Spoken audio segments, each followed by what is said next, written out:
The first step on starting the color layer of your landscape is spend some time pre-mixing your colors.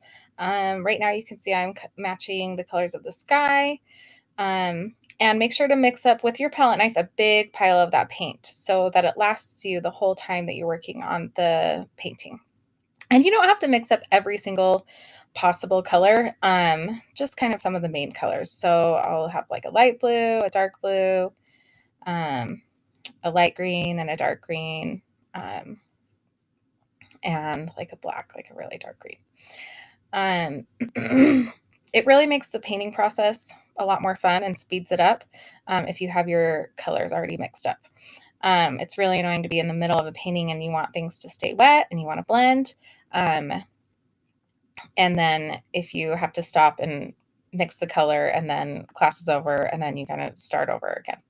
Um, okay, then you're going to start back to front, top to bottom. So with the landscape, you want to paint the thing that's furthest away from you, which is typically at the top of the canvas, and which is usually the sky. Okay, so paint the sky. I also want you to pay attention to when you want your paint to stay wet. So if you want something blended or you want soft edges, you can see my reference. There isn't clear distinctions between the cloud shapes and the sky shapes. It's all just kind of soft edges and blurry. So I was working really fast so I could keep the paint wet.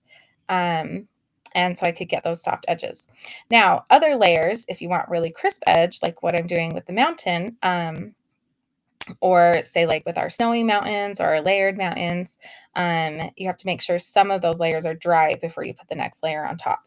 So just think about that as you're painting, kind of plan things out.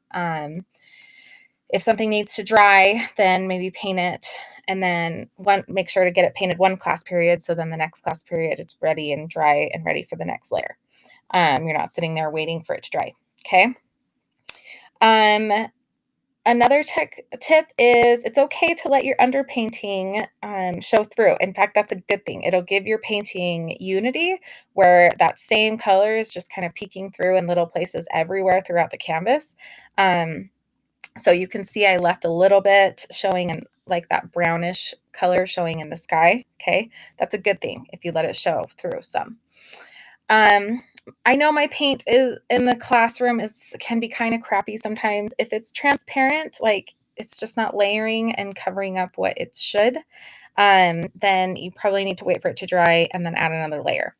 I know I was kind of struggling with that with these trees that I'm painting here.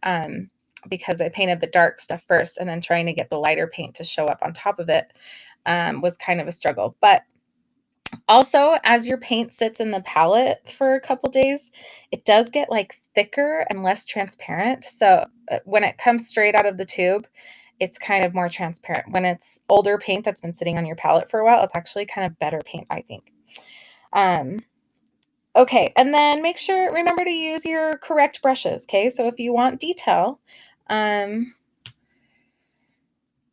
make sure to use a small detail brush. I like to use a flat brush. I was using a flat brush for this whole thing, and you can kind of see my hand moving in all sorts of different directions. So I talked a little bit about this, but I really don't like when people use the brush kind of like a sponge, like they just are like mushing it onto the canvas. You want to use your brush strokes and your actual little marks that you make with the paint and with the brush to create your textures. I talked a little bit about this when I was talking about tree foliage. Um, not just sponging your textures on, but actually creating your textures with your brush strokes. And then add detail sparingly. You don't need detail in every single part of the painting. You can see right here, I'm just adding a little bit more detail to these trees and bushes right here in the foreground because that will give your painting focus. So it'll choose, it helps us focus on one area that's the most important. That's where you want the most detail. Everywhere else can be a little bit not detailed.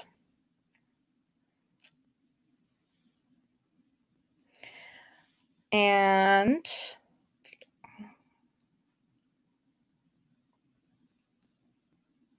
I think that's all I wanted to tell you. Just remember the techniques we've practiced. You'll do great. Good luck.